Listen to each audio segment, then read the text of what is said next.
जय हिंद दोस्तों, मैं रणबीर सिंह स्वागत करता हूँ एक बार फिर से आप सभी का आपके परिवार मैथ एंड जीएस क्लासेस में। तो दोस्तों आज हम लोग बात करने वाले हैं ये प्रॉफिट एंड लॉस का और सेट नंबर हो जाएगा 6 है ना, और ये 6 नंबर का पार्ट है। और प्रॉफिट एंड लॉस का ढेर सारे टॉपिक बनते हैं अलग अलग टाइप्स के, तो उनको हम लोग देख रहे हैं, अभी और भी बनेंगे। तो उसके तहत एक जब दो वस्तुएं समान मूल्य पर बेची जाए, और नेक्स्ट टॉपिक इसी में हम लोग देख लेंगे क्रय और विक्रय, जब दोनों मूल्यों पर बेचा जाता है ना, क्रय और विक्रय मूल्य दोनों का जब रुपए में बराबर हो, वस्तुएं कम या ज़्यादा होती हैं, तब लाभ हानि या रुपए में हम लोग कवर करेंगे। ठीक है, तो वीडियो शुरू करें उससे पहले अगर आप चैनल पर नए हैं तो प्लीज़ सब्सक्राइब कर लीजिए, नोटिफिकेशन बेल को ऑन कर लीजिए, ऑल पे क्लिक कर लीजिए, जिससे आपको जब भी वीडियोज अपलोड होंगे सबसे पहले आपको नोटिफिकेशन मिल सकेगा, है ना। और दोस्तों के साथ ज़्यादा ज़्यादा शेयर करना बिल्कुल ना भूलें। चलिए शुरू करते हैं, एंड तक देखिए वीडियो, और इसको ट्रिक से सॉल्व करेंगे हम लोग। लगभग सारे के सारे ट्रिक ही होते हैं ना, बहुत ही आसान समय में ट्रिक और बेसिक जो भी होगा सब देखते चलेंगे। फिलहाल इसको देखते हैं। एक व्यक्ति 2 कुर्सियां 120 रुपये की दर पर बेचता है। यहाँ पे देखिए दो वस्तुएं समान मूल्य पर बेची जा रही है ना, तो 120 रुपये की दर पर बेचता है। तदनुसार एक कुर्सी 25% लाभ और दूसरी को 25% हानि पर हानि होती है ना, परसेंटेज दोनों का बराबर रहेगा। इस प्रकार उस व्यक्ति को कितने की हानि होगी। देखिए इसमें परसेंटेज, इसको थोड़ा सा आप सवाल को ही समझ लीजिए, रट लीजिए एक तरीके से हम कहे तो ऐसा कुछ है। तो आप जब सेम परसेंटेज हो, लाभ और हानि हो, और एक ही दर पे बेची जा रही हो दोनों वस्तुएं, तो उनको कैसे सॉल्व करेंगे देखते हैं। यहाँ पे देखिए कुछ नहीं करना है, दोनों वस्तुओं का जो मूल्य है, यानी कि 120 रुपये था, यानी 240 रुपये डायरेक्टली अगर आप सूत्र के रूप में लिखना चाहें तो विक्रय मूल्य है ना,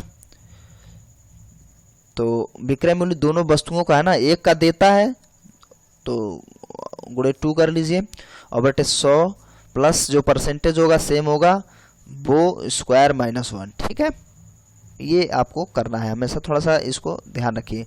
तो यहाँ पे हो जाएगा 120 दूनी 240, और यहाँ पे 100, और बटे यहाँ पे क्या सब 25% है, तो 25% ही रखिए, डिवाइड हो जाएगा। तो इधर 240 बटे 1600, यानी 4 चौक 16 में से घट गया 1, 15 बचा, तो कितना हो जाएगा 15 कम 15, और 15 छक्का 90। ठीक है, 9 बचा था, यानी कि 16। ये क्या आया है, जो यहाँ पे आएगा तो वो रुपए में आएगा, है ना, रुपए की बात हो रही है, तो 16 रुपये। ठीक है, तो यहाँ पे देखिए ऑप्शन करेक्ट आंसर ख हो जाएगा। ठीक है, इसको ध्यान रखिए। और नेक्स्ट देखते हैं हम लोग। अमन प्रति 99 रुपये की दर पर 2 घड़ियां बेचता है, उस पर 10% का लाभ और दूसरे पर 10% की हानि होती है, उसके निवल अभिलाभ या हानि परसेंट। अब देखिए प्रतिशत में पूछ रखा है ना, तो आप इसको पीछे आप अगर कंटिन्यू वीडियो देख रहे होंगे तो आपको परसेंटेज में आप देखेंगे जब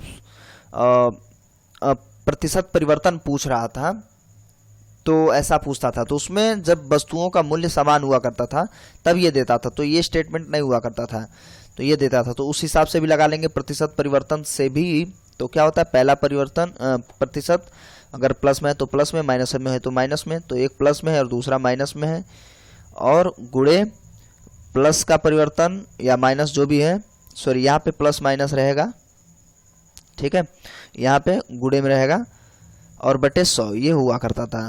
तो ये ऐसे ही खत्म हो गया, ये भी डिवाइड हो जाएगा, 1 बच रहा है, तो 1% की हानि हो रही है, माइनस का है तो हानि होगी। देखिए यहाँ माइनस बच रहा है, तो 1% की हानि होगी। आप इसी से लगा लीजिए, इसको ज़्यादा दिमाग लगाने की जरूरत नहीं है। एक बार फिर से अगर आप नहीं देखे होंगे या भूल गए हैं तो उसके लिए रिकॉल करा दें। प्रतिशत परिवर्तन जब करना हो, प्रतिशत परिवर्तन, तो इसके लिए क्या होता था, पहला प्रतिशत चिन्ह सहित लेंगे हमेशा। ठीक है, पहला प्रतिशत और प्लस या माइनस, दूसरा प्रतिशत, ठीक है, प्लस, यहाँ पे प्लस हमेशा रहेगा। ठीक है, यहाँ पे फिर से पहला प्रतिशत, ठीक है, तो या प्लस या माइनस जो भी है यहाँ पे गुणे रहेगा और चिन्ह जो था वही लगेगा, दूसरा प्रतिशत बटे 100। ठीक है, तो इस तरीके से सॉल्व कर लेंगे। तो यहाँ पे क्या हो रहा था, यहाँ पे 10 माइनस 10 प्लस 10 गुणे माइनस का 10 बटे 100, ये यहीं ख़त्म हो गया। फिलहाल इसको पहले नहीं, इसको सॉल्व करना चाहिए हम लोगों को रूल्स के हिसाब से। फिर यहाँ से डिवाइड करेंगे तो माइनस को 1 आ जाएगा, जो माइनस दिखा रहा है, तो यानी कि 1% की हानि हो गई है।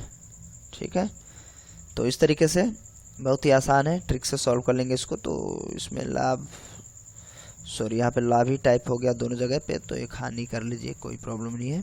तो करेक्ट आंसर क्या हो जाएगा, 1% की हानि हो जाएगी। ठीक है, रुपए से कोई मतलब नहीं है, रुपए से पूछा होता तो लगा लेते अलग तरीके से। चलिए नेक्स्ट, अब यहाँ से देखिए 400 नींबुओं का लागत मूल्य 320 नींबुओं की लागत। अब यहाँ पे देखिए क्या हो रहा है, जब कुछ वस्तुओं का क्रय मूल्य कुछ वस्तुओं के विक्रय मूल्य के बराबर हो, यानी कि रुपए बराबर हो रहे हैं, ध्यान दीजिएगा, वस्तुएं कम ज्यादा हो रही हैं, क्रय और विक्रय मूल्य बराबर रहेंगे। ठीक है, वो बराबर रहेंगे। तो ऐसे स्टेटमेंट में अब क्या करेंगे, आप ध्यान से समझिएगा, बहुत ही थोड़ा सा ये जटिल हम कह सकते हैं इसको, क्योंकि आंसर इसमें गलत आ जाएगा आमतौर पे। देखिए 400 नींबुओं का लागत मूल्य 320 नींबुओं के लागत मूल्य के बराबर है, तदनुसार उस पर लाभ का परसेंटेज पूछ रहा है। तो देखिए हम लोग क्या करेंगे, गलतियां हम लोगों को पता है, यहाँ पे होता क्या है, जब लाभ बताना है तो घटाएंगे, तो यहाँ पे कितना बच रहा है, 80 गुणे 100 और बटे क्रय मूल्य। और यहाँ पे आप साफ साफ देख रहे हैं कि 320 नींबुओं के लागत मूल्य, और लागत से आपको ऐसा लगता है कि क्रय मूल्य यही है। तो चलिए, तो क्लियर है, यहाँ पे स्पष्ट हो गया कि यहाँ पे 320 हमें समझना है, यही समझना है कि 320 नींबुओं के लागत मूल्य के बराबर है। तो जब लागत मूल्य ही हमें देखना है, ठीक है, विक्रय मूल्य से कोई मतलब नहीं है।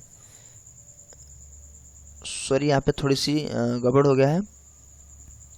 400 नींबुओं का लागत मूल्य 320 नींबुओं के विक्रय मूल्य के, यहाँ पे विक्रय रहेगा, विक्रय मूल्य के बराबर। तभी तो हम कह रहे थे कि कुछ कंफ्यूजन हो रहा था कि आप जो गलतियां करेंगे कि लागत मूल्य ही लगाएंगे, तो लागत मूल्य 400 नींबुओं का है और 320 विक्रय मूल्य के बराबर हो रहा है, तो यहाँ पे 400 आप रखने लगेंगे, या जो अभी नहीं जानते इसको तो 400 रखने लगेंगे, उनको लगेगा कि लागत मूल्य यानी क्रय मूल्य यही है, तो गड़बड़ हो जाएगा। मूल्य से कोई मतलब नहीं, मूल्य तो बराबर है भाई। 1 रुपए में आप 400 नींबू खरीद रहे हैं और 1 रुपए में ही, सॉरी 1 रुपए में आप 400 नींबू खरीद रहे हैं और 320 नींबू बेच रहे हैं, तो इससे कोई मतलब नहीं है। हम हमेशा ये देखेंगे कि जो जैसे उसमें क्रय मूल्य हमेशा कम हुआ करता था, उस हिसाब से आप दिमाग में सेट कर लीजिए कि आपको ऐसे ही सॉल्व कर लेना। फिर आप कहेंगे अगर हानि हो तो उसका भी समझ लेते हैं, आप सीधा सा मतलब ये ध्यान दीजिए कि यहाँ पे आपको विक्रय ही रखना है हमेशा, बस काम खत्म। नीचे विक्रय मूल्य रखना है, पहले हमेशा हम लोग क्रय रखा करते थे।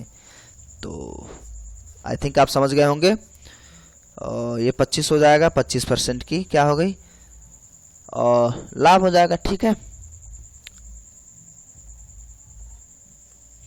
ना, 25% लाभ, या हाँ लाभ ही कहा तो लाभ ही तो होगा, और क्या।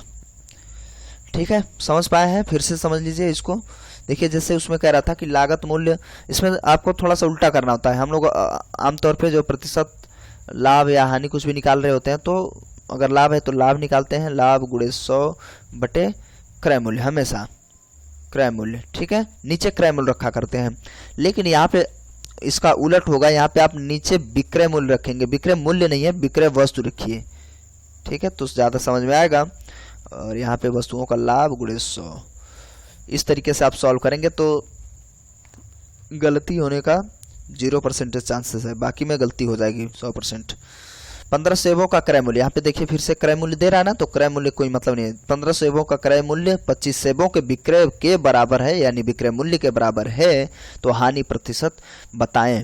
तो हानि प्रतिशत बताने के लिए कह रहा है, तो आप क्या करेंगे, फिर से इनका अंतर करिए। यहाँ पे 10 आएगा गुणे 100 और बटे हम हमेशा कह रहे थे यहाँ पे क्या रखेंगे, विक्रय वस्तु। ठीक है, तो विक्रय यानी कि वस्तु ही रखेंगे, डिवाइड कर लीजिए 40। ठीक है, करेक्ट आंसर 40 आ गया, तो इसका आंसर ख हो जाएगा। समझ पा रहे होंगे आप, एक और देख लेते हैं नेक्स्ट। ऐसा लाभ या हानि कहेगा, ठीक है। तो आपको बस इसमें अपोजिट यही करना है, जब एक ही मूल्य पर अलग वस्तु यानी कि कम या ज़्यादा वस्तु खरीदी या बेची जाए तब। हमेशा आपको नीचे वस्तु विक्रय वस्तु रखना है बस आपको, फिर वो लाभ या हानि आपका निकल जाएगा। यदि 15 मेज़ों का लागत मूल्य 20 मेज़ों के विक्रय मूल्य के बराबर हो तो हानि परसेंट है। तो हानि परसेंट है तो आप क्या करेंगे, फिर से इनका अंतर करिए, 5 आएगा गुणे 100 और बटे फिर से आपको 20 मेज़ों का विक्रय ही रखना है तो 20 ही रखेंगे, ठीक है। तो यहाँ पे गुणा करा लीजिए, हो जाएगा 25। तो करेक्ट आंसर ग। तो बहुत ही आसान था, सेकेंडों में आप सॉल्व कर पा रहे हैं, लेकिन इससे पहले एक बार देखना बहुत ज़रूरी है।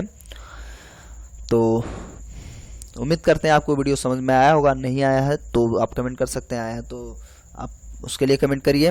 कैसा लगा वीडियो आप कमेंट करके ज़रूर बताएंगे। थोड़ा सा भी हेल्पफुल लगा हो वीडियो आपको तो प्लीज़ लाइक ज़रूर कर दीजिए, एक लाइक तो बनता है। और दोस्तों के साथ ज़्यादा से ज़्यादा शेयर करिए, और चैनल को आप सब्सक्राइब कर ही चुके होंगे, नहीं किए तो प्लीज़ एक बार हम्बल रिक्वेस्ट है आपसे, चैनल को सब्सक्राइब कर लीजिए, लोगों को ज़्यादा से ज़्यादा शेयर करिए। मिलते हैं अगले वीडियो में, तब तक के लिए नमस्कार, जय हिंद, जय भारत।